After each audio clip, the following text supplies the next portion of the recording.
Hey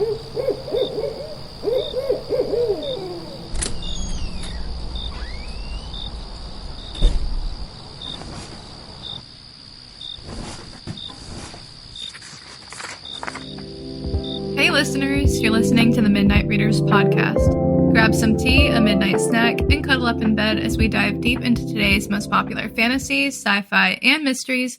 We're your hosts. I'm Lily. I'm Brittany. And I'm Christy. This season we'll be discussing the cultural phenomenon that influenced the entertainment industry for generations with its cult following. That's right. Hold on tight, spider monkeys. We're headed to Forks. When you can live forever, what do you live for?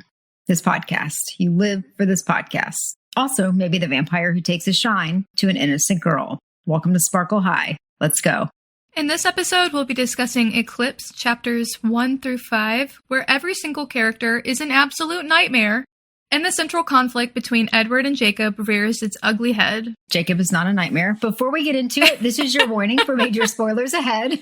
This includes potentially all Twilight materials, including the movies, interviews, and companion books. We're also avid fans of the Moss universe and might accidentally let spoilers slip for other popular romantasy book series as well.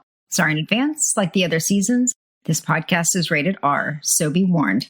Also, a friendly reminder to please like, subscribe, and follow. You can find us on Instagram, Threads, Facebook, and YouTube. You can also join our growing community on Patreon for bonus content and more.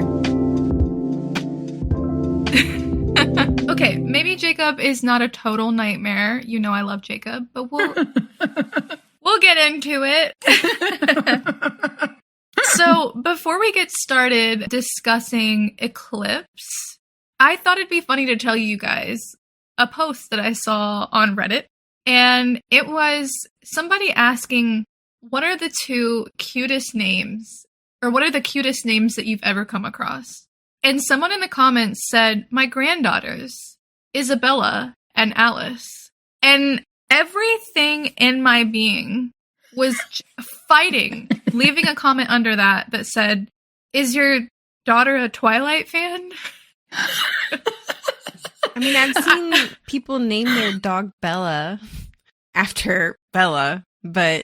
I mean, Bella is a common dog name, but I just feel like as I was reading that... The implication. I mean, it is.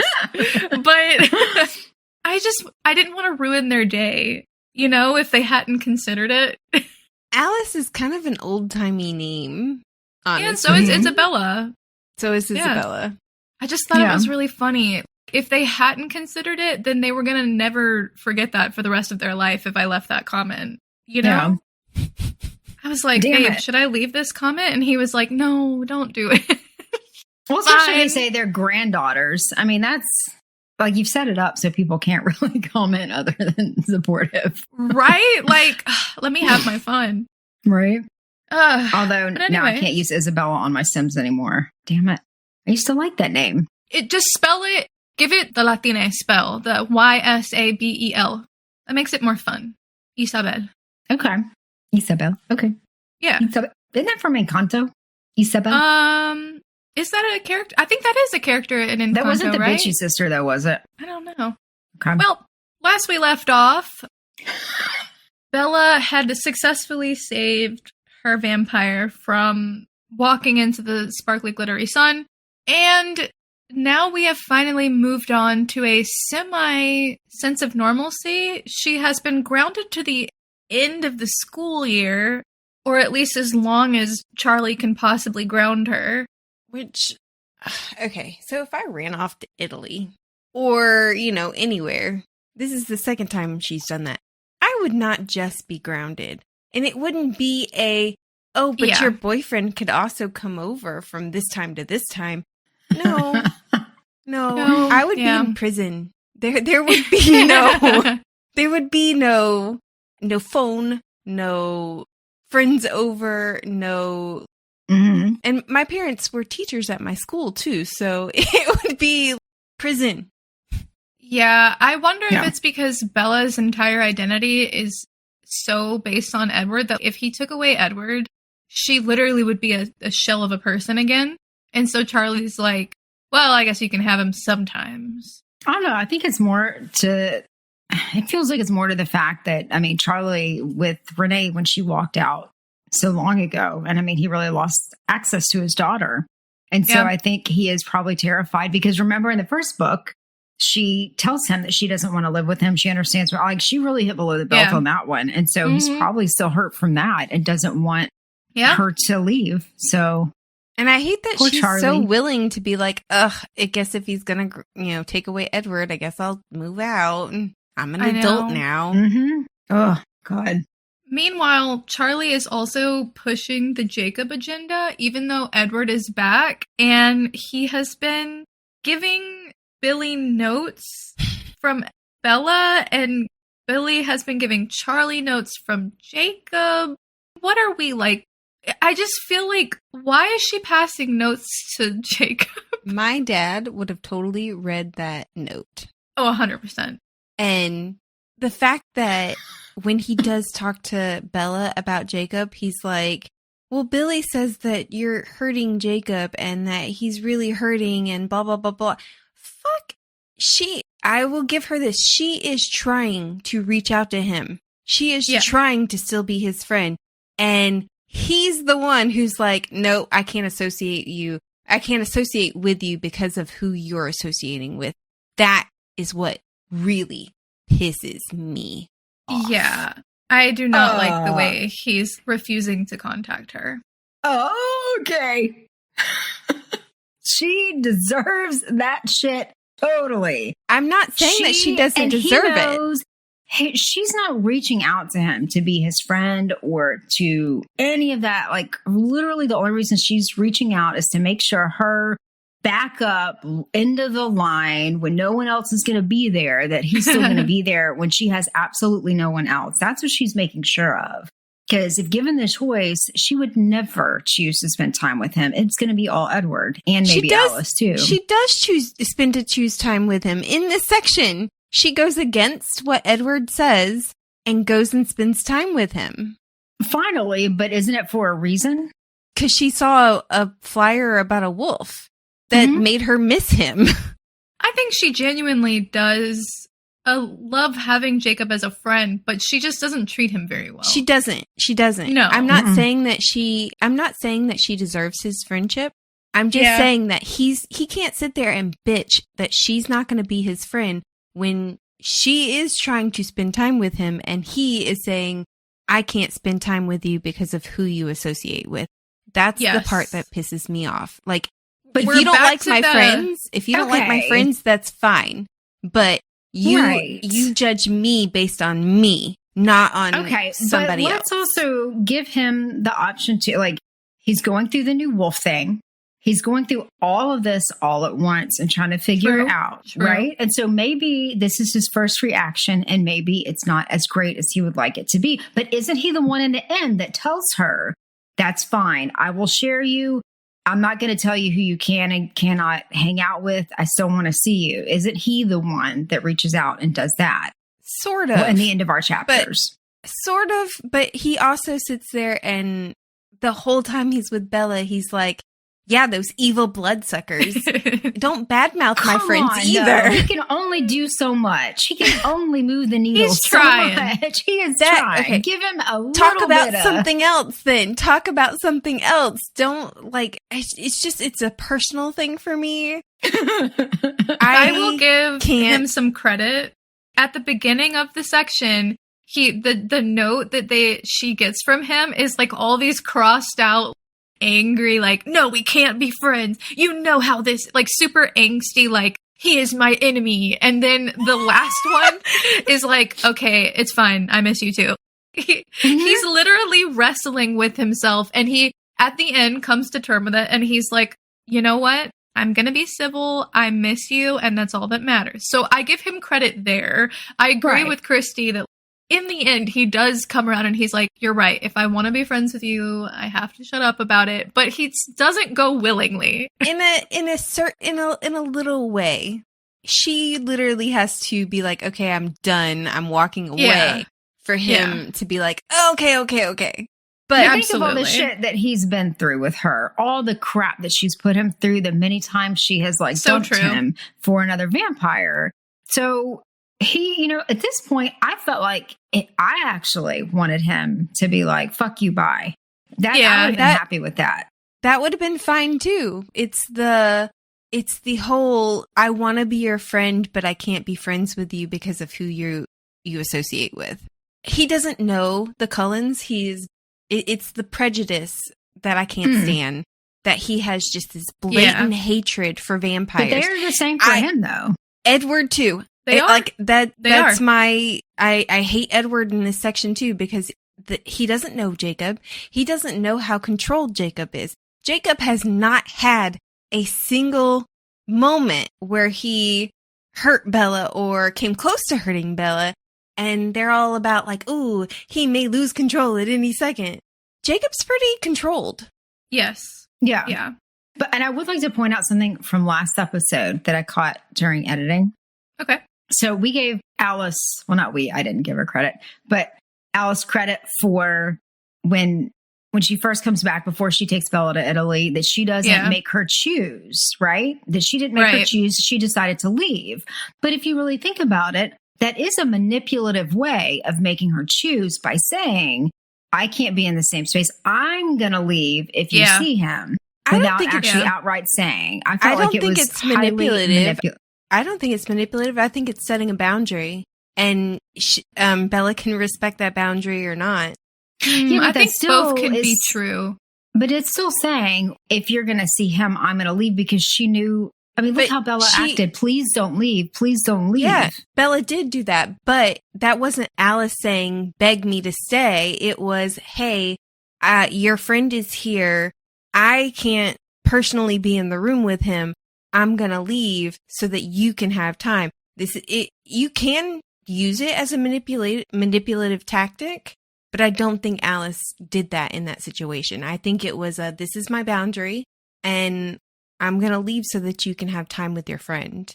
Yeah, I could see either being the truth. I personally think that it was Alice setting a boundary. But with the way that Alice acts in this section... She is not my favorite character in this book. She's got her problems, but not necessarily... not necessarily in the last book. I do agree that maybe she was just setting a boundary there. But I see what you're saying, Christy, because Alice is manipulative in her own way, and she is devious. But let's roll back to the beginning of the section and talk a little bit about what's going on as the book opens. We settle in on the first section, or the first chapter, with Charlie not being able to work a microwave.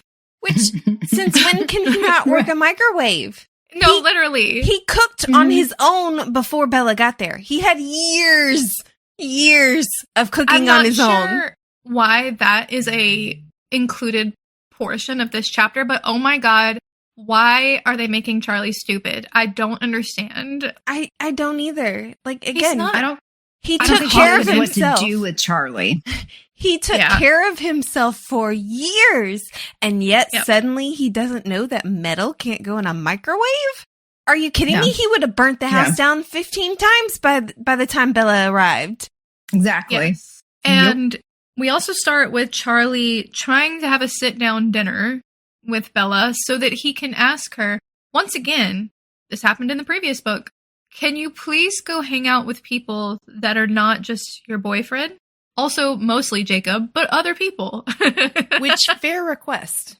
I do think that's a very fair request from Charlie as her parent, and I think he's trying to look out for her. Like, hey, it's a little unhealthy to be with this guy 24/7. Yeah. Yeah. And I also think that maybe you should be with people who are not him. And that haven't hurt you the way that he has. Because he remembers. He's still very upset about it. But how fucking shitty was her response, like, in her head, that she felt like Jessica and was it Lauren, that they were evil because they didn't forgive her? Lauren was already evil. Well, first of all, they don't owe you forgiveness.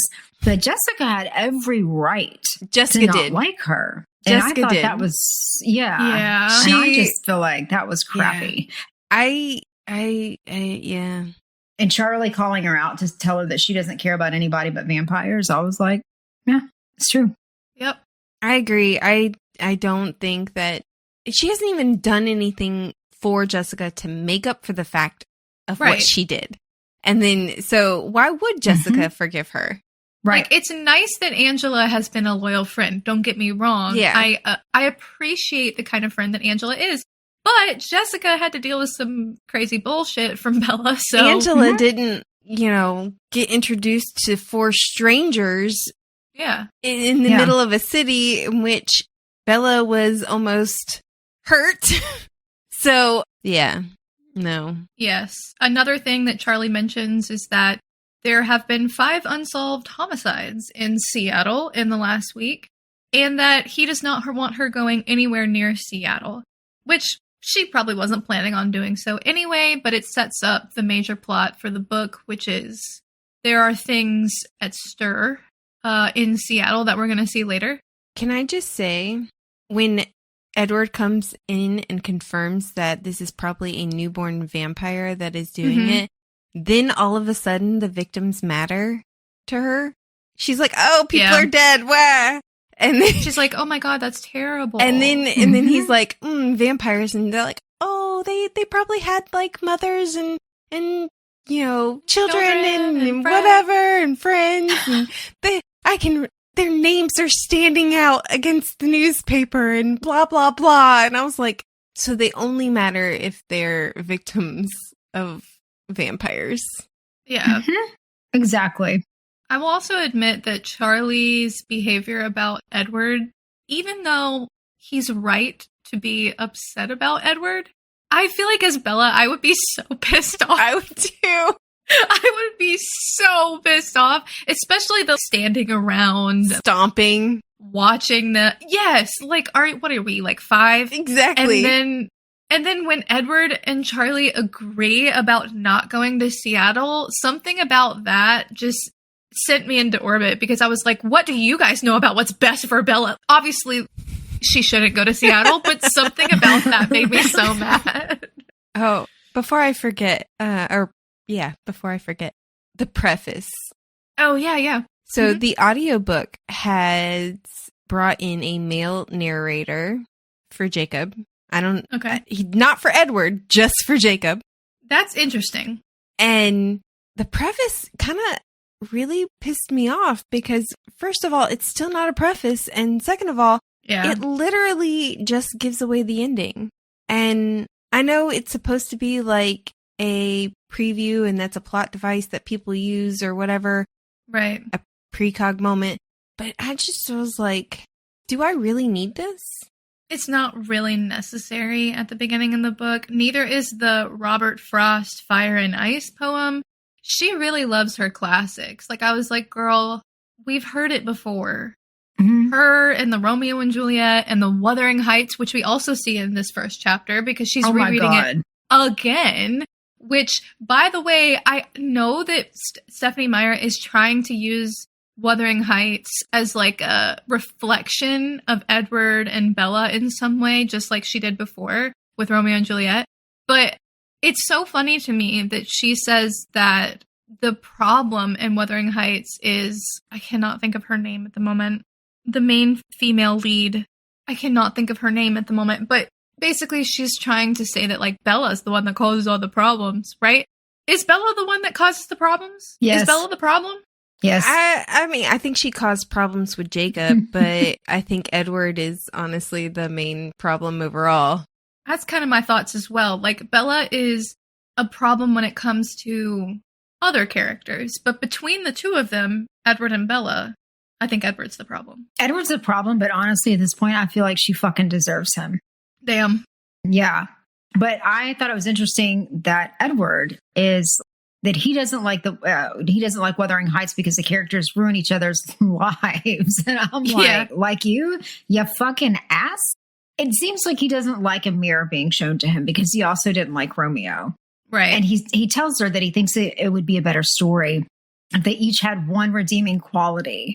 Right. And I was like, again, thinking the same thing about you, Edward. If you had just one redeeming quality, this would be a better book. But nothing. Literally, there's nothing redeeming about him. His redeeming quality is supposed to be how much he loves her. He just loves her But so does much. So much.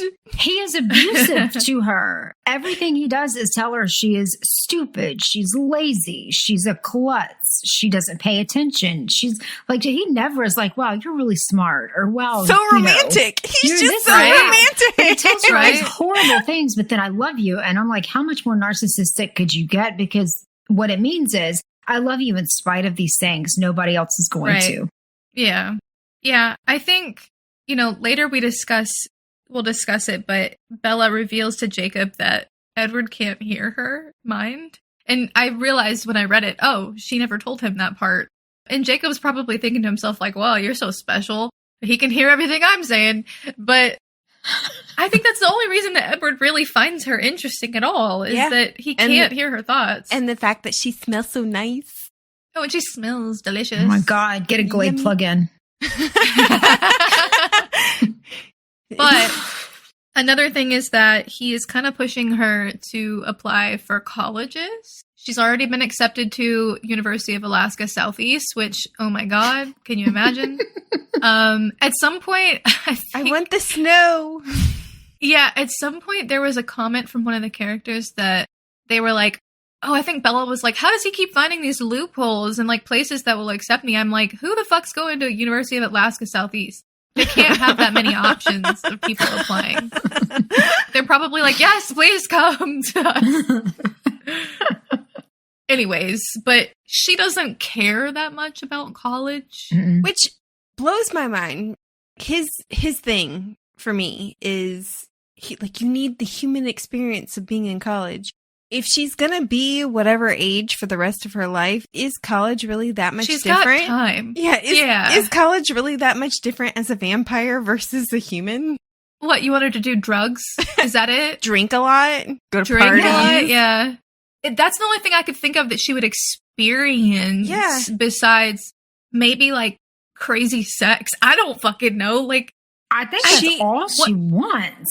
I don't know, man. But I mean, she gets that without going to college. I'm just saying.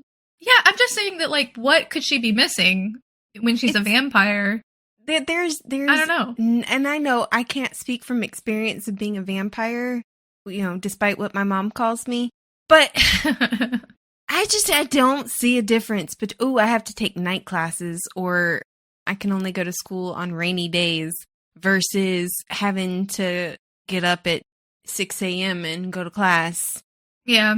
Yeah, I don't really know what his deal is. I think he's just obsessed with her not dying, which kind of a fair point, but also he's not making good arguments. Yeah, no, I'm a night owl anyway. I'd rather take night classes. But I would love the idea of just, if I were rich enough, just taking college classes for the rest of my life. Oh, same. Oh, yeah. That would be nice. Same. I would love that. And I would take them. I would go to all kinds of colleges too. Me Like too. I wouldn't, Mhm. because that's the fun part about living forever is you could go to college across the U.S. and you don't have to stay where you are. You could have go no to Europe. chains. You could Yeah, go to yeah. Europe. Yes. You could go to the Europe. UK.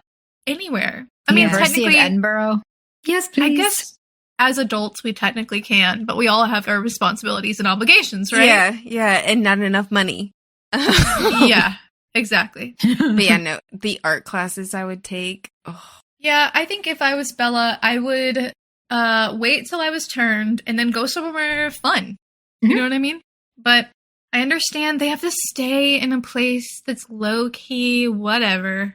Although it cracks me up in the beginning of this chapter where I think he calls her a fiance or something like that. And her response is, ugh. I shuddered at the thought. Yeah. And so it's like, okay, being a vampire, she's all excited about, but being stuck with him is like, gross. Like, what exactly do you think? I think happened? it's more of the word fiance, more of the idea of being married than being stuck with him. But I love the thought that, like, do I really want to tie myself to him for the rest of my life? For the rest of eternity? I think it was Sarah Gallagher that she had like a video on YouTube where she was talking about how, like, if we saw anything past Breaking Dawn, then eventually they would have gotten divorced. Yeah. And they would spend time apart and then come back together and then spend Yeah. time. Yeah. Oh my God. Yeah. Which Well, that's that would never work for Smire, but no. in reality. But I mean, that's the thing though, is that would make sense because if you really listen to Bella, she doesn't list not one good quality of his except for looking good. That's it. That is his only quality that she actually ever lists. He also smells really good. And he smells good. Well, and he's got this I'm nice going to wrap cold, that hard into body looking good. that's marble. And I think she does say that they're good people and when she's talking to Jacob like once. Something like that. I don't know. I mean, if you think about it, a third to half of the series of Twilight is her trying to see people that is not Edward. You know, she wants to be with him, but she also likes flirting with being with other people. Mm-hmm. So if she really wanted to be with him, I just feel like, anyway, that's a whole nother thing. I will say this, to be with other people, she had to be released from her grounding. And yes, Charlie was like, you're remarkably not whiny. And I was like, what? He's not hearing all the shit we have to read. I was like, so she says she accepts her punishment because she deserves it or whatever. But is having your boyfriend climb in your bedroom window at night really accepting your punishment? Yeah. Are you really? No. Literally, she spends like 3 hours a day or something like that not having him around.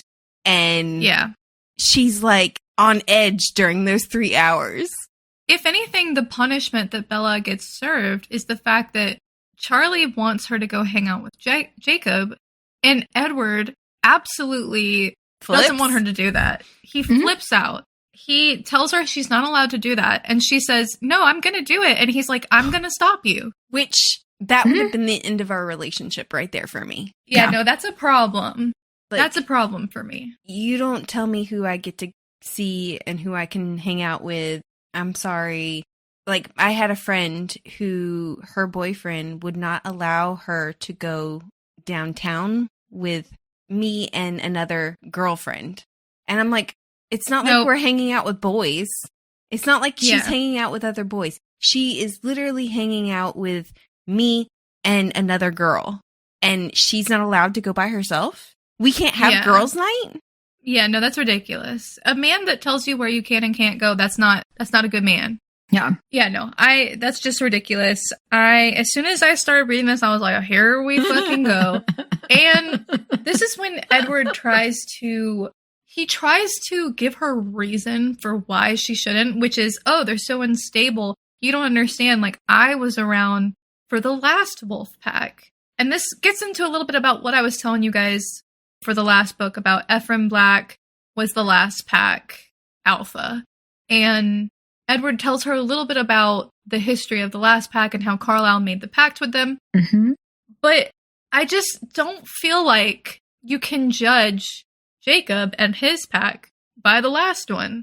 It's not fair. Jacob's judging all the Cullens, like you said. Yeah, I agree. Like, both Edward and Alice, the rest of the Cullens probably feel the same way. I don't know. Yeah. But the whole, like, ooh, they're werewolves, so this must be what they're like. Ooh, they're vampires, so this must be what they're like. Ooh, I don't like them because of who they are, or because of what they are instead of who they are. Like, just drives me nuts. Well, it didn't make sense to me for Edward because he talks about them being unstable and all this other stuff. But he was there when Carlisle made the pact. Right. Made a sensible pact and somewhat of a truce with them. Right. So wouldn't that then tell you that they are stable and they're capable? Yeah. And so everything that he said about him was complete bullshit. Also, Bella spent how many months with Jacob before she went and got Edward's sorry ass back here? And they kept her safe, not him. And they were fine. And I will say for Edward, he keeps saying the new werewolves. He knows that eventually they can get control. Right. But still, like, you don't know Jacob. You don't know him. Quit judging him by what they should be. Yeah. I do appreciate... You know what? Bella's supposed to kill people. I do appreciate that Bella is pushing back, though, because it was a nice... Okay, at least she's not just going, you're right, I should just stay here. Like, she acquiesces while he's around. I was about to say, she does say, like, she does go, okay, I'll just have to figure out a way around it. But that's a problem. But at least when she first mentions it, she's like, no, I should be able to see Jacob. And he's like, that's not going to happen. So then she decides, I'm going to have to go around your back, which is crazy talk for someone that you're supposed to spend the rest of your life with. Yeah. Like, she should honestly, I wish she would have just told him to his face, look, if you want to be with me, you're going to have to deal with this shit. Right. But exactly. I do like that she is trying to still be like, you're not going to tell me what to do. Yeah, LOL. And isn't he the wildly unstable one? Edward is the one that is unstable. He's the one that keeps fucking leaving. He's the one that can't control his emotions. Maybe he needs to look in the fucking mirror and realize that he is a ginormous twat nozzle and back the fuck up off Jacob. This is why I am mad at both of them. They are both acting like little babies and little control freaks. Yes, exactly. And Bella and Edward are acting like little control freaks and babies.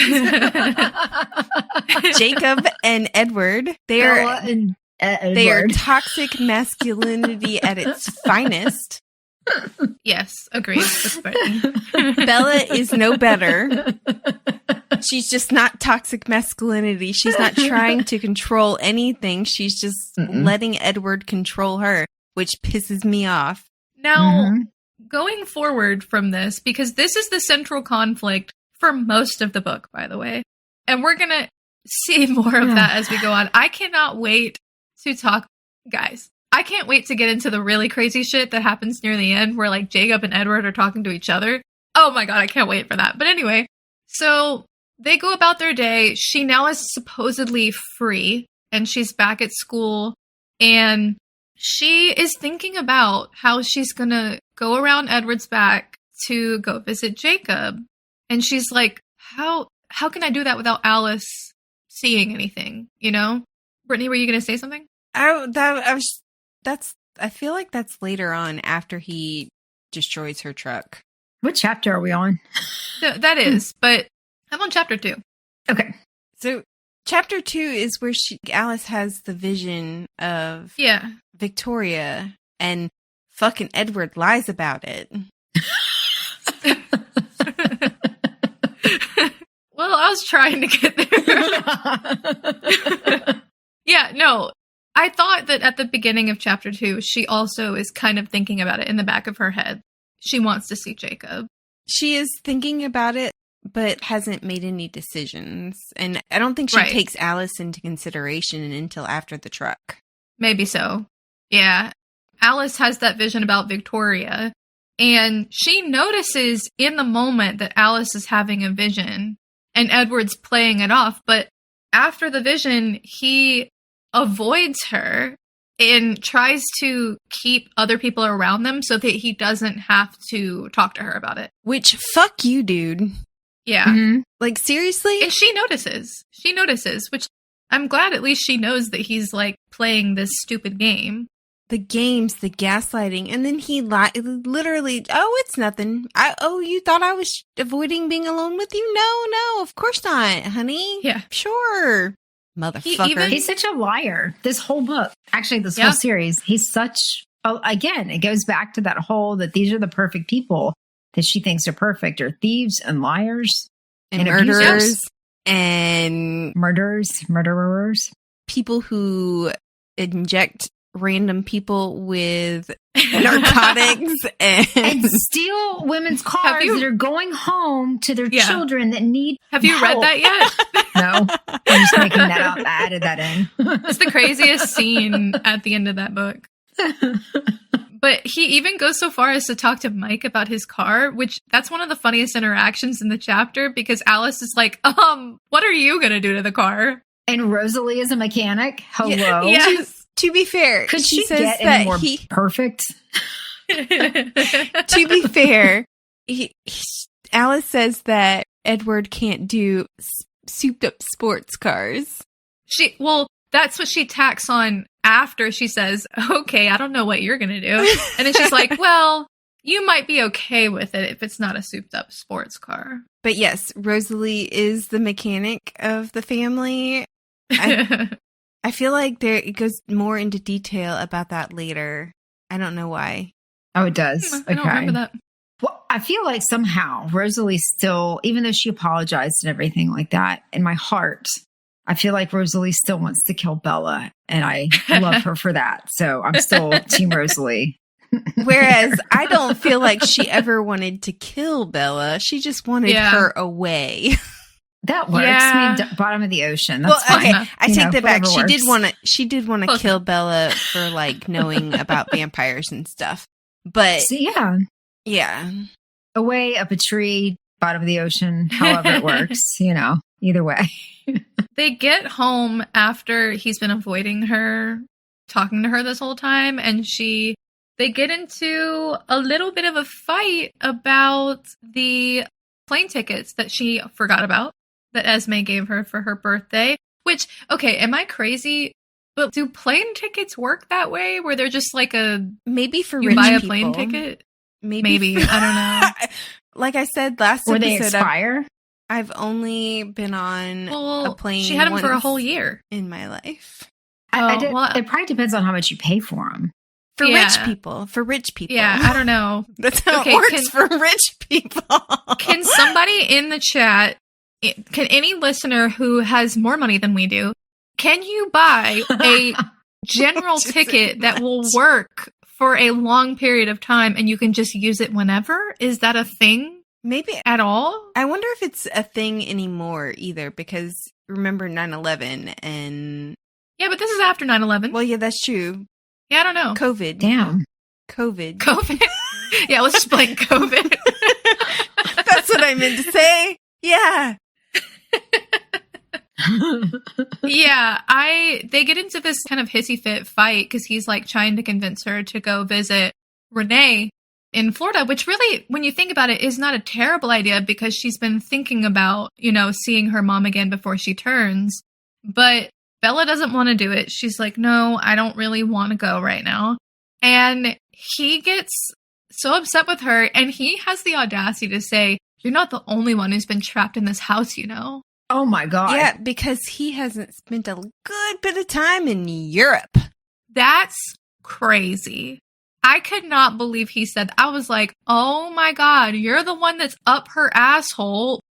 Can you just step back? Mm-hmm. That made me so mad. That made me so mad. And then he played dirty because they walked back downstairs and she's making dinner and he brings it up to Charlie. Yeah, I would have been mad. Like I said, I didn't want to go. And I probably would have had the same reaction to Charlie, freaking out about it. But I also would have been like, okay, now that I get to go, I don't really want to go. Yeah. Well, like it has to be my decision, bitch. I agree. I think that Charlie is an idiot for the way that he responds, but also Bella should be able to decide for herself if she wants to go.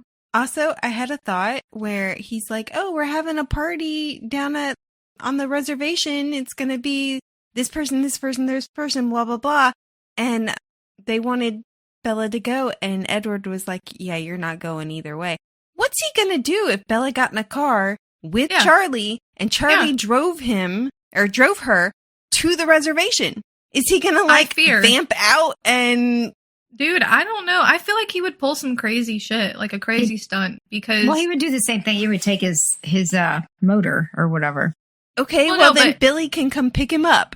Yeah. There are ways to get to LaPush that will not make him look like an absolute crazy person. And I feel like he would pull something like find a way to get her out of LaPush. Like create a scenario. That is classic abuse behavior. Oh yeah. Mm-hmm. I have a family member who, when she first got married, her husband, he tells his kids that the rest of us are out to get them and like turns them against us, and he has gas mask for just them, and he does whatever he can. He's gotten better, but he was very much in the very beginning. He was like, no, me and me alone. We went on a cruise, and he literally gets her every day.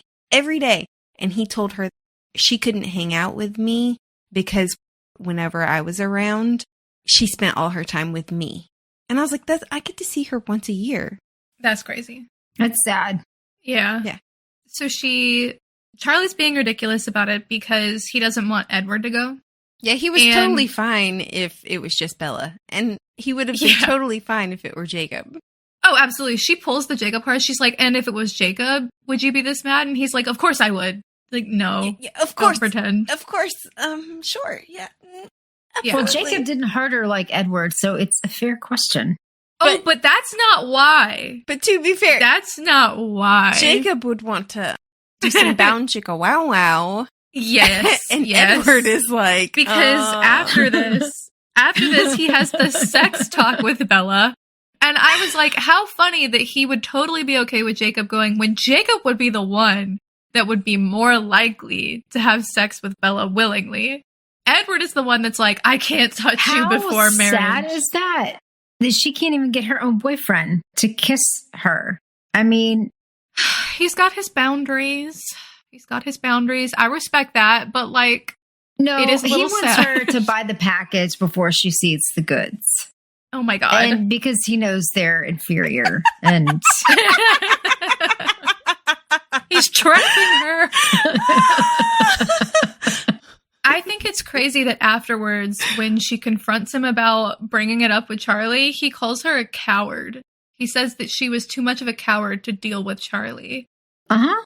Especially when you know that he did this because of the Victoria thing. Not because he wants her to go to Florida just to see Renee. Mm-hmm. No, that's not what's going on. He's trying to manipulate her in this moment, and he manipulates her by saying, you were too much of a coward to deal with Charlie. Oh my God. He constantly calls her names. He does not ever say one nice thing about her. There's nothing redeeming about her. Okay, it's not that.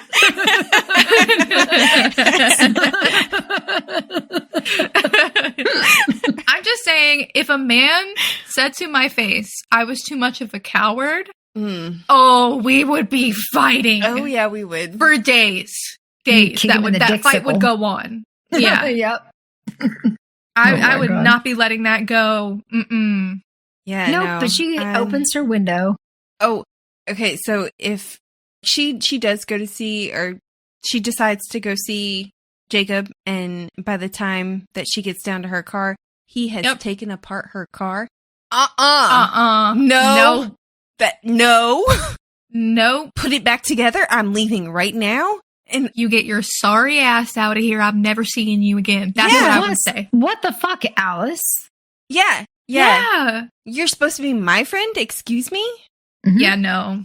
Nope. This is like the red flag of red flags. I don't know what else to say. It's like, this was the moment that it all should have ended. Mm-hmm. And then she literally goes upstairs, slams her window shut, and then is like, no, I forgive. No. Oh my God. If you want me to stay away tonight, I'll understand. Sleep alone for a couple of nights. Like, be angry. Be something. Yes. And I think he intentionally said that about her. Well, if you don't want me there, just close your window and I'll know. Just to prove that she can't stay away from him. Yeah, 100%. I mean, the fact that she opens it. Yeah. Yeah, no, it's... I want Bella to just be mad at him for a little while. Yes. Don't instantly forgive him for calling you a coward, or for saying this, or for telling you no that you can't go see your friend, or for trying to control you, or for lying to you. In the first 2 chapters of the book, he has committed so many boyfriend sins. Yeah. He lied to her. He told her she couldn't do things. He stole something from her car. He manipulated her. He brought up shit to her dad. He called her a coward. Oh my God. I will not let the coward thing go. I don't know why that trips a nerve. Yeah. Nope. And here's the thing I do want to point out.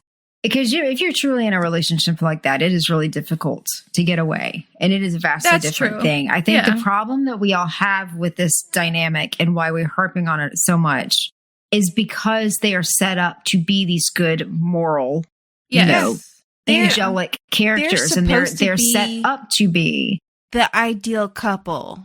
Yeah. Right. And I think that's why we're harping on this. So I just wanted to make it clear that someone truly in a narcissistic, abusive relationship, that it is not easy to leave, and it is not easy.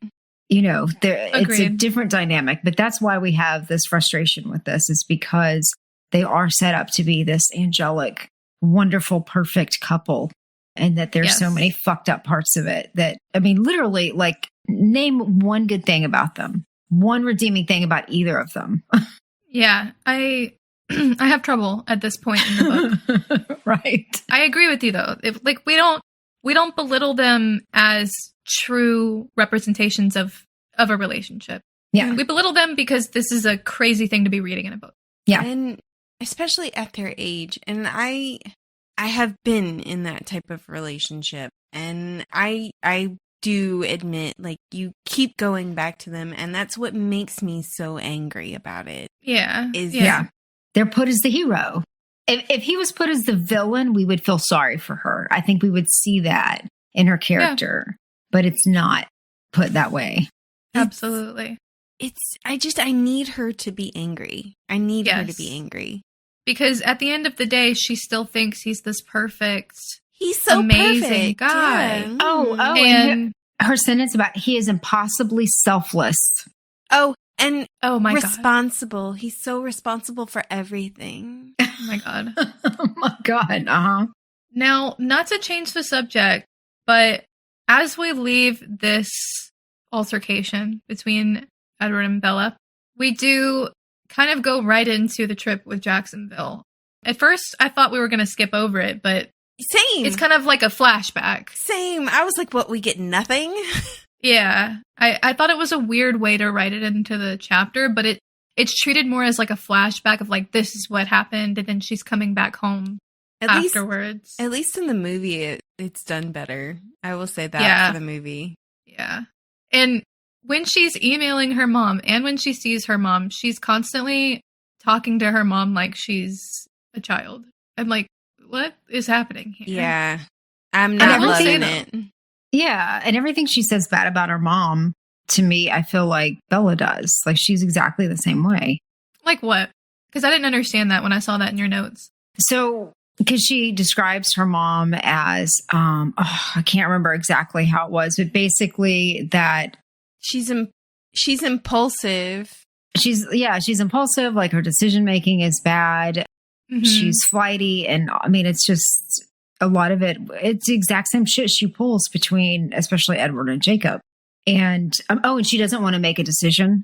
She doesn't like making decisions. And I mean, again, same thing with Bella. So it's just a lot of the things that she nails her mom for, she is doing. And she makes it sound like she is so grown up and she's so independent. And it's like, no, you're not.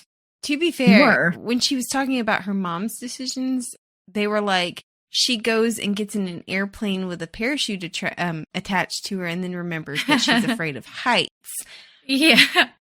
Which I find more acceptable of a decision. Yes. Exactly. I find that downright adorable. I think maybe you could say that's brave, actually. Yeah, absolutely. And she totally got too. Like, she got that something was wrong between the two of them. Yes. I pointed that out. One of the things that struck me about this in the movie too, because I remember seeing that in the movie and being like, wow, her mom's a little bit spot on about the fact that it's a little weird, their relationship. That strikes me because as someone who has a crazy relationship with their mom, even crazy moms sometimes clock you and you're like, how do you even know that? Like, whereas I just thought that was wild. Whereas my mom, I've been talking about Felix for weeks and nothing. And then I talk about Han one time and she's like, oh, so he's 25? What? Oh my God. Some moms are, But yeah, I just thought it was funny that her mom picks up on it really fast. But she's been picking up tactics from Edward because she gaslights the does. fuck out of her. Oh my God, that's horrible. And she's like, I feel really bad because this is like the one time my mom's right, but I gotta tell her she's wrong. Like, you don't know what you're talking about, blah, blah, blah. I'm being crazy, aren't I? That's what Renee says. Yeah. And then she kind of moves on, which I actually think it's sweet that she tried. I don't know. But they get back and he's pulling up to the Swan residence. And as soon as they step inside, Charlie's like, Jacob has been blowing up the phone to talk to you. And she's like, what? I love this part. And as soon as he's like finishing that sentence, the phone is ringing. She's like, I'll get it. And Edward's like, following behind her. She picks up the phone. Jacob's like, you're home. Are you going to be at school tomorrow? And she's like, yes. And he's like, great, bye. I thought he was checking up to see if she was a vampire too. Yes. So he was definitely checking to see if she had been transformed, which I'm sorry, I keep talking and like I'm just going on and on. But okay, I didn't think about this until I was rereading this book. But she makes a comment of saying later that she realizes that he was checking on if she was a vampire because it was a 3-day Trip. vacation. And I was like, oh, it takes 3 days to turn into a vampire? You mean like it took 3 days for Jesus To rise. Yeah. I'm sorry. I can't help myself. I was built to write an argument. I did not catch that. But I could not help myself. It's been drilled into me for years. Anyway. The whole time that she's talking to Charlie and as soon as he pulls up, Edward is like super tense, I guess that's how she described it. Because he's afraid Jacob's going to tell her the truth. Which is crazy because why can't you just tell her the truth? Yeah. Seriously. About why you took her to Jacksonville. And we find out not long after that because he meets up the next day. Edward is driving them to school and he's like, stay in the car. Would you please stay in the car? And she's like, maybe? Which right answer, correct answer is maybe. It's like, why are you asking me? First, you know? Mine would have been no. Sorry. Well, that's because you have a problem with authority, Brittany. Don't tell me what to do. But you're my supervisor. my first inclination would be like, maybe, perhaps. And then like, she sees Jacob and she's like, absolutely not. Yeah. No. Why do you want me? I don't think I want to be. I need to know what's going on. Yeah.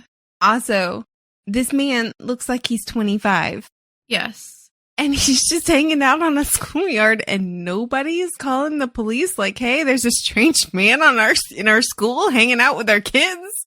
I love that she says that she realized that all the other kids were like, oh, they think he looks dangerous. I was like, yeah, dangerously hot to a 16-year-old. Yeah. But they've seen him before. He's been up there before. He was at the dance. Yeah. Yeah, absolutely. They've seen him before. A lot of them know who he is. He looked different, but still. Yeah. But wouldn't that say something to them that he looked that different in that short a time? Yeah. It should, but nobody's questioned it. Yeah. Does that say something about these people, maybe? That they're used to the supernatural? I don't know. Or they're stupid? Or they're stupid. I love that he's a 16-year-old stuck in the body of a 25-year-old while Edward is a 100 and whatever year old stuck in the body of a 17-year-old.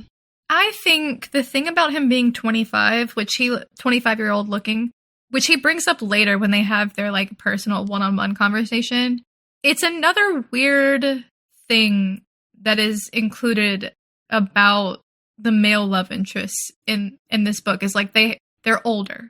And, you know, Edward might look 17, but he doesn't act 17. No, he doesn't. And I think 12. That is yes, sure. I just said yes, as in like, yeah, absolutely. No, he doesn't. He acts like he's her dad. He acts like a 17-year-old boy. Well, actually, I take that back. He does not act like a 17-year-old boy. If he were a 17-year-old boy, he'd be making poop jokes. Yes. And kissing her. Like us. But he throws temper tantrums and throws shit and then stalks out like a toddler. I think he'd be kissing her. He'd be doing more boyish things, and he is somewhat. He'd be boyish. doing dip the popsicle stick. He'd be making inappropriate jokes and and drinking and.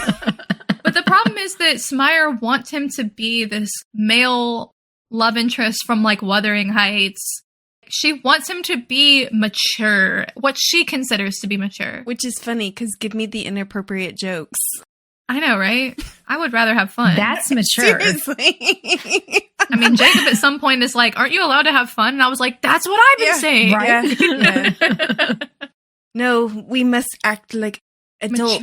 Mature, respectful, whatever. I mean, there are times when you should act that way, but sure. But Edward doesn't act like that. With your partner? He's not respectful. Yeah. He's not. He's really not. He's like the fun police as well, but he thinks he's being respectful by not kissing her and ravaging her the way that she wants to be ravaged. Right. Yeah. Hence that conversation with Charlie about him being like the birds and the bees, and Bella's like, trust me, nothing has happened. It ain't happening. She's like, God damn it, I'm a virgin. She's like, I wish I was wrong. I don't want to be, but I would. Yeah. I mean, that's relatable, actually. Yeah. Edward's really the one he has the least to worry about in that area. Yeah. He's that's like what I was the saying. Elderly matron. He really is.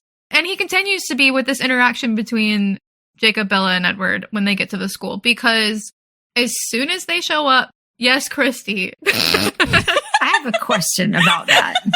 I can't remember if I've asked this before. So, since he doesn't have sex, does he help himself? And if he does it shoot out ice crystals, or is it like actual liquid? I mean, I'm just wondering. I don't think Edward has touched himself in 100 years. So wait a minute. That would mean he'd never touched himself because he's only like 105. No, I thought he's 117. Oh, right? Yeah, he's 117. He was born in 1901, right? Or something like that? Yeah. No. He was born in Spanish flu. That's 1912. Or he was born in 1901, but he died during the Spanish flu, Yeah, right? That's right. He died when he was 17, and I think when we first meet him, he's 117, I think. But in 2005, that would be 104 if he was born in 1901. Yeah. Maybe so. Wait, hold on. Let's Google it. Let's Google this so we can find out how long it's been since he has touched himself. Yeah, you're right. It's 104 at the start of the Twilight Saga. So Edward supposedly has never orgasmed. I think my canon is that he hasn't touched himself since he died maybe never, because he would never. Edward is too much of a prude. I think if he has ever orgasmed, it was on accident. Like during a fart or like... like morning wood? Like morning wood? Yeah, like involuntary or something. I don't know. A girl like breathed in his direction and he was like, oh my God, that's enough for me. That's my headcanon. If he could, you know willingly, what? Sorry, I just had a thought. Now that it. he can't sleep, he can't get morning wood. Oh my God, what a shame. God, Man. There's nothing fun about him. No, he is really a dud. He is an absolute dud. God. He's really a dud. It's the funniest. With his dickstickle and snowballs. I firmly believe that he shouldn't be able to have children, but Stephenie Meyer wanted him to have children so bad. She really wanted it. Yeah. So whatever's coming out of his popsicle, I do not know what it is. It's supposed to be some kind of venomous substance, but also sperm because, babies. Yeah, but preserved sperm because of the coldness of his body. Okay, and I guess it could work like vodka. Like you can stick it in the freezer and it stays liquid.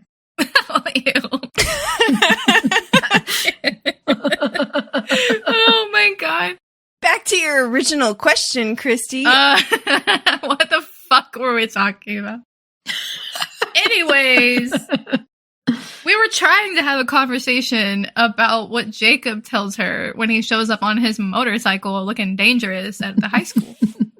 Which, I mean, he tells her the truth about Emmett and whatnot, and then he also throws his memories at Edward.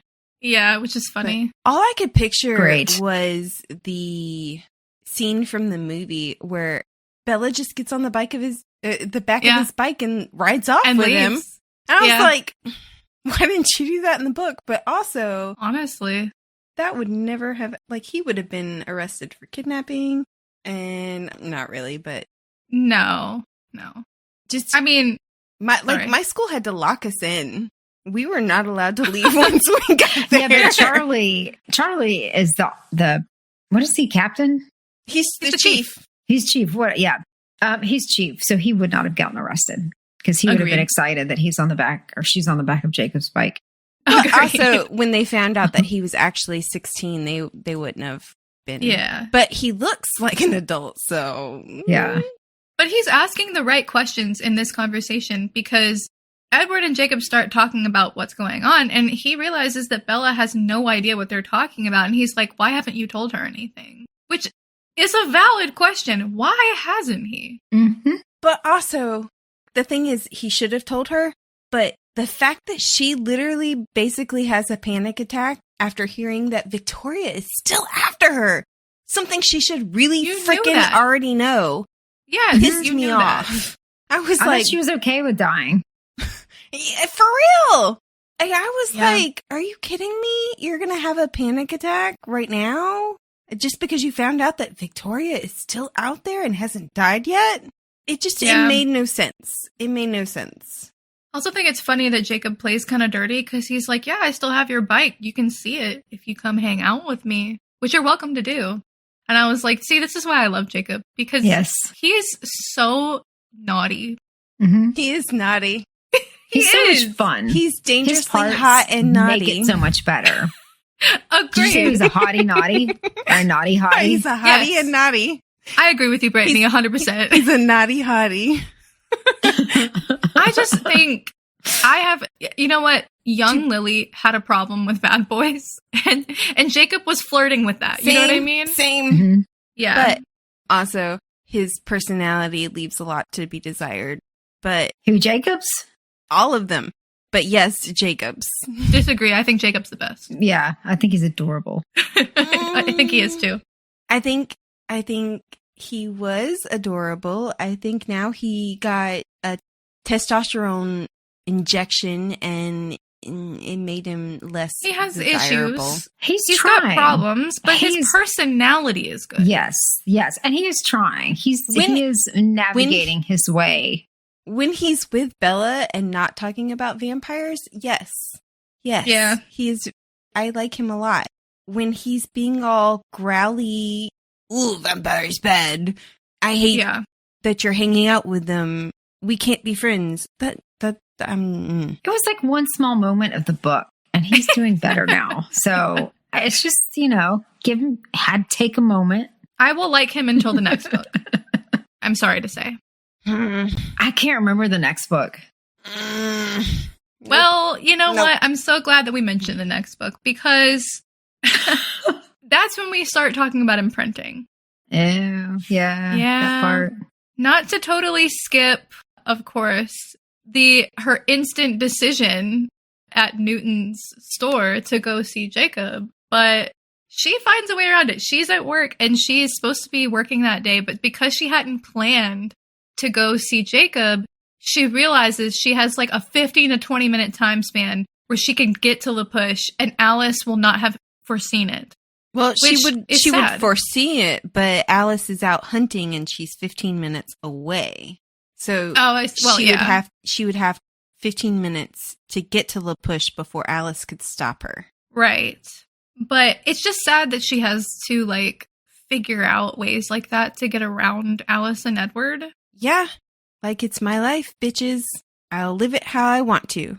Yeah. Mhm. And she goes to see Jacob and he is literally he's like floating when he sees her. He's like, oh my God, hello. And she's like, hi. And then they're like jumping around like little kids. That's literally in the book. It says that they are jumping around like little kids hugging each other. I'm sorry. You're telling me this is a bad man? And see, that's the moments I like. I do. Yes, me too. That It's wasn't hard. aimed at you. That was just aimed at like Edward and everybody who's like, I don't like Jacob. He makes her so happy when he's not being a freak like later. Yeah, but he does have this, like they talk about things, and it's mostly the vampires. But what also gets on my nerves is the victim mentality kind of attitude that he has with Edward. Yeah. Oh, he would hate me because of this. Again, you're judging He's a little him. obsessed with Edward. He is. He's jealous. They're both obsessed with each other. They're both obsessed with each other. They Agreed. are. It's true.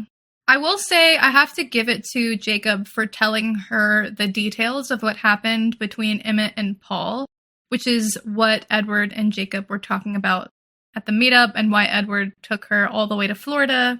Because when they hang out and they start walking on the beach and talking, Jacob tells her that essentially what happened was Victoria came very close to the treaty line, and Emmett tried to grab her. There was basically a moment where Emmett went over the line.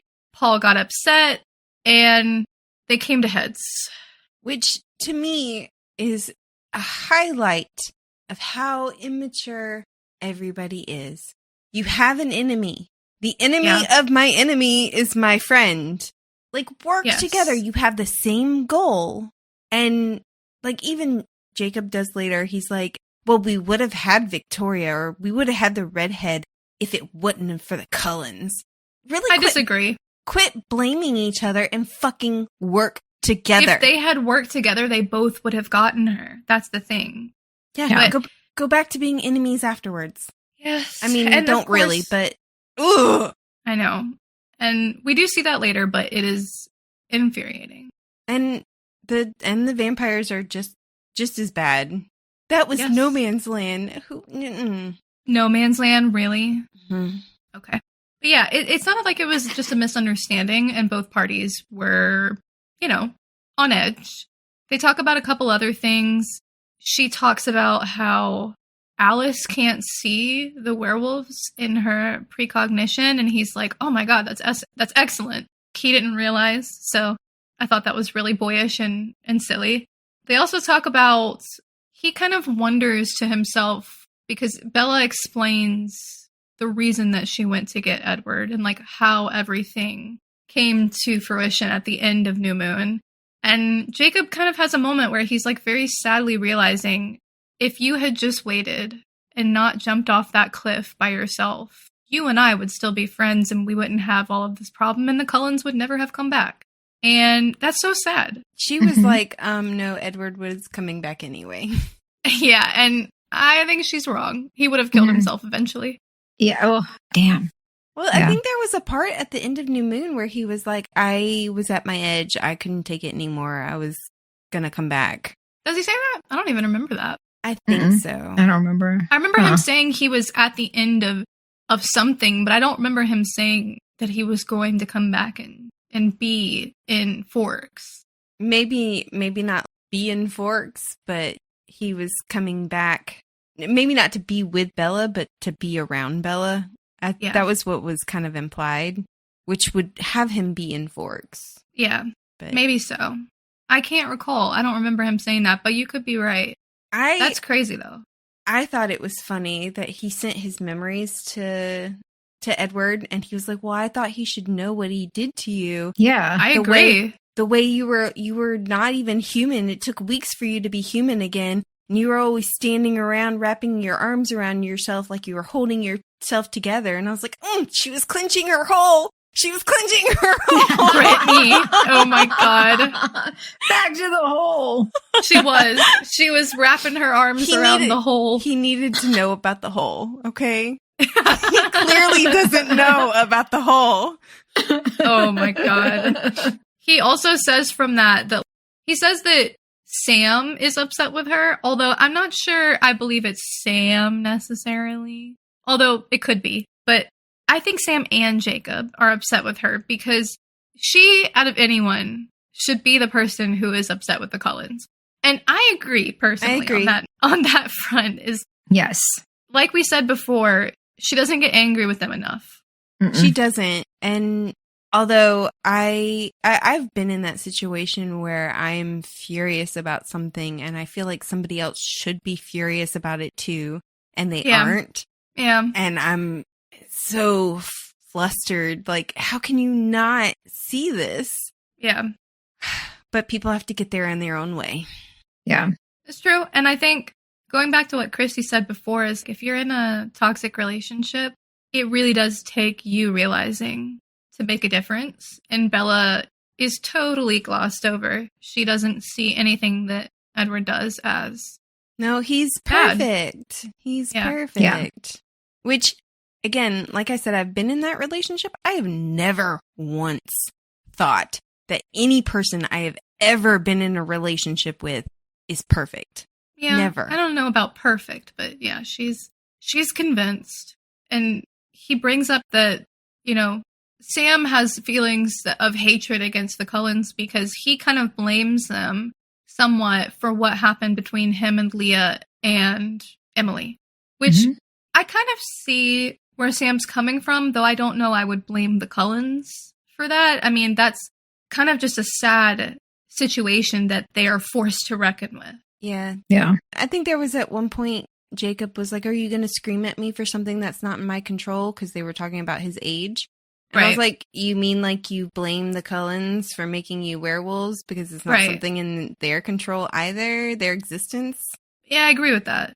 I definitely think that's just something that just is what it is. There's a part where Bella says, well, Edward didn't choose to be a vampire either. And I think that's the crux of it, is like, how can he blame them for being vampires, being what they are, when they did not make that choice for themselves either? Which I think, going back to what Rosalie said, is why Rosalie doesn't want to make that choice for Bella in a way. It's like a lot of them didn't have that choice, and it's hard for them to understand someone else making that choice willingly. Yeah, that's the only part that I did not fully agree with Jacob on, when he made it sound like Edward made the choice to be a vampire because he was on his deathbed. He didn't make that choice. However, that seems somewhat Edward supportive, and I do not want to do that. So, I also thought Jacob was being kind of an asshole because he was like, what do you see in this guy? Is it the money? The good looks? The money? Because he's pretty? I was like, Jacob, come the fuck on. Okay, he made a good point when he said, is that what it comes down to? Good looks. He did. And that was pretty dead on, because that is what she likes. All she talks about. Agreed. But I agree about that. It was the money comment that pissed me off. Yeah. It's the idea that a girl would only be with a guy for their looks and their money. Yes. Because I did a personality test one time, and it came back, and I saw a thing that said, a chiseled body and beauty can capture your attention, but it can't hold it. Yeah. And I was like, yes, absolutely. You can't live with somebody's something body is only forever. pretty for so long. Yeah. Well, not Edward's. His will be that way for eternity. So, but at some point you get desensitized to that, and you're no longer stunned. Not Bella. Edward's not stunned by the beauty of other vampires. He doesn't think that they are, gorgeous or anything like that. And I don't think the other vampires do either. Yeah, Rosalie's supposed to be super gorgeous. Yeah, he doesn't care about Rosalie. And I think that's the point, is like, okay, they're beautiful, but that's to catch prey. Yeah. Yeah, I think you're right on the money with that. He also he explains to her imprinting, which we talked a little bit about in the last book. We talked about Sam's unfortunate situation with Emily. We also learned that Jared has imprinted on a high school girl, thank God. Yeah, okay, so it's supposed to be super rare. Yeah.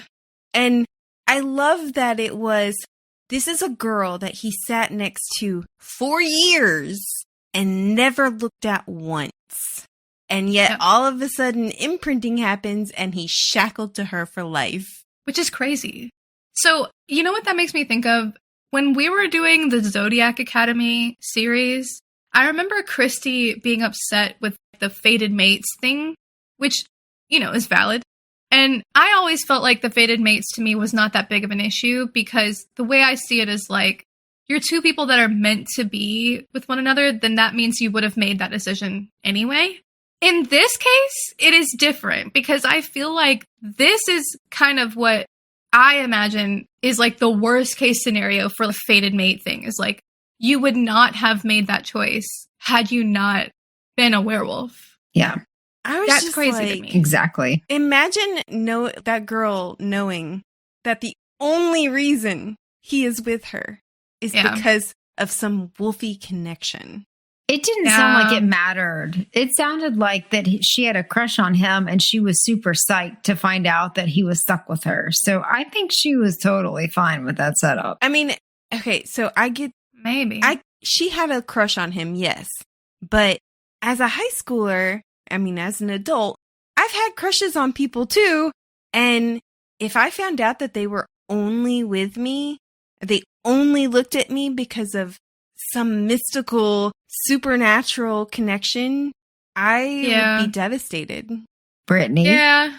No, I don't know. If Felix was like, Brittany, I have imprinted on you. I can't do it in Australian voice. I'm sorry. You would be like, no, I'm not going to do it. You wouldn't jump on that in a heartbeat. Oh my God. If he imprinted on me. Oh my God. Brittany. Then I would feel like, oh no, I can't. Consent is very important to me. What about Zayden? Come up to my room, Brittany. Come live with me. He would say no. He would say no. Consent is very important to me, and I feel like there's no consent there. She has not answered the question. She really hasn't. She would be up in his room in a heartbeat. Consent is very important to me, and I feel like there's no consent there. Keep saying it. Keep saying it, Brittany. Oh my God. Oh my gosh. Oh, I just think it's a messed up situation. It is crazy. I don't like the idea of imprinting. I don't want some magical, mystical situation. I also firmly believe that we could have had the whole story, the whole Twilight story without imprinting. Yeah. It doesn't have any bearing except for maybe on Sam's backstory, but it still doesn't affect the plot. Yeah. Well, I mean, it does in book 4, unfortunately. Maybe with Leah, or what do you mean? With the only reason the wolves, if I remember correctly, the wolves come to kill Renesmee. Oh, we talked about this. I'm sorry. You're right.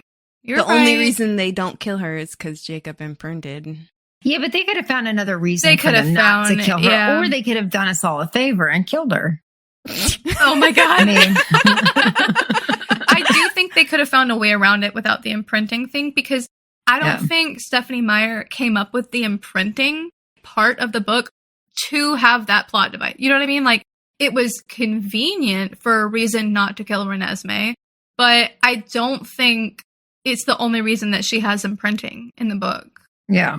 But another thing that is really funny is that she throws a full-on tantrum about the fact that he can't age. Yeah. Oh my God. She is such a selfish bitch. Are you fucking kidding me? I thought it was funny. Unfair. It is unfair that Bella gets older. Are you fucking kidding me? Honestly, she felt relatable in that moment, because I was like, I probably would have the same reaction if I just found out the two most important people in my life were not aging and I would be like, what the fuck? I probably would as well, but her obsession with age. Age is too much. She's got an issue, but I just thought it was funny. If I had to be stuck at an age, it would be 25, not 17. Yeah. Yeah, I agree with that. I thought it was funny that they were all sitting here like, oh, poor Quill, he's going to turn next. And he's like, fuck yeah, I'm a wolf. Which, honestly, that's relatable too, because if I was Quill, I would have the same reaction. Same. Yeah, I'm going to spend the rest of my life in wolf form. You fuck people. Bye. Yep. Oh, man. I thought that it was nice to end the section on the conversation between Jacob and Bella because I love their interactions. Yeah. I have to say, I have to agree with Christy that Smyers needs to stop bringing Virgos into this. Right? I will give Bella the credit of it's not you're a werewolf and you're a vampire and I'm a human and that's what matters. It's you're Jacob and you're Edward and I'm Bella. I think that's a good way to put it. Yeah. But when she was like, and I'm a Virgo, I was like, Yeah. And he said that, what was it? Virgos are freaky. And I was like, Felix is a Virgo. We kind of are. That's fair. I don't think he meant it. How did you take it? I was like, wait, roll this back. I don't know if that's what Jacob meant. Can you change signs though? No. I don't want to share. We can give Bella a different birthday because some of my favorite people are Virgos. Okay. I know. Same. Yeah, but you know who she's talking about. Oh, yeah, it's Felix. It's Felix. Christy, Han, Felix, Sugman. They all have the same day, right? Right after each other. Yeah, Han Dang. is the 14th and Felix is the 15th. Yeah. But I do think it's funny how at the end, essentially, it's just a conversation between Bella and Jacob where she's like, why can't my two boyfriends just be friends? Yeah. Oh. Why can't we all get along? Where's a why choose when I need one? No, literally. Yeah. Any other thoughts before we end it here? Mm-mm. I'm looking forward to the drama. As angry as I was with all the characters, I'm kind of thriving. So, okay. So at some point, Jacob calls the vampires not natural. Oh, yeah. The whole conversation about them not being human, too. And I was like, okay, well, if vampires are not natural, are they human made? Did somebody make a virus that makes the vampires? Because if not, then it developed in nature and then that makes it inherently natural. Yeah. I mean, Bella's argument about the fact that really it doesn't matter how quote unquote unhuman they are if you're taking in terms of like supernatural because he's also a werewolf. Mm-hmm. You know what I mean? The only one that's really human is her. I'm human. Yeah, he was like, oh, I'm human. I'm human. And she's like, really? You turn into a wolf. Are you really human? Yeah. Humans can't do that shit. Pot calling the kettle black, sir. But yeah, I was just, it's like... Isn't he Jacob Black? It's like when people say that homosexuality isn't natural, and I'm like, but it happens in nature. Mm-hmm. But like, there are plenty of animals, actually. Yeah. And amphibians. Mammals. Yeah. Plenty of mammals. Bugs. And so now I need to know how the very first vampire came into existence. That's a good question. I wonder what her headcanon is of that, because considering we have vampires all the way back to the Iron Age, when did they come about? Apparently a long time ago. There's one book series that I read that their origin story is that Cain was the mark that God put on him. That was, he turned him to a vampire and he was cursed to wander the lands. That sounds familiar. Well, it also sounds like that's would be a nice thing. Like he would have gotten rewarded. I mean, you've got immortality. You don't get older. You don't have any of the sicknesses and shit like that. You don't get to ascend into heaven, though. Yeah. From the religious point of view. You would think. I mean, I don't But wouldn't think you be I in would heaven on mind earth? that. Is Earth know. on heaven? I think immortality is a blessing and a curse. All you do is you eat the people, especially back then. That'd have been easy to do. There weren't that many. Yeah, I don't know. All right. Well, I guess we'll end it there. We hope that you'll join us for next week's episode. We'll be discussing Book 3, Eclipse, chapters 6 through 11. New episodes drop each week, and don't forget to check out last season's discussion on the Empyrean series, available now. Please remember to like, subscribe, and follow us on social media. That like and follow are super important for us to continue to bring you new episodes each week. So please, please, please do so. You can also support us by joining us on Patreon. Thank you for listening to the Midnight Readers podcast. We'll see you next week. Happy reading, listeners. Don't stay up too late.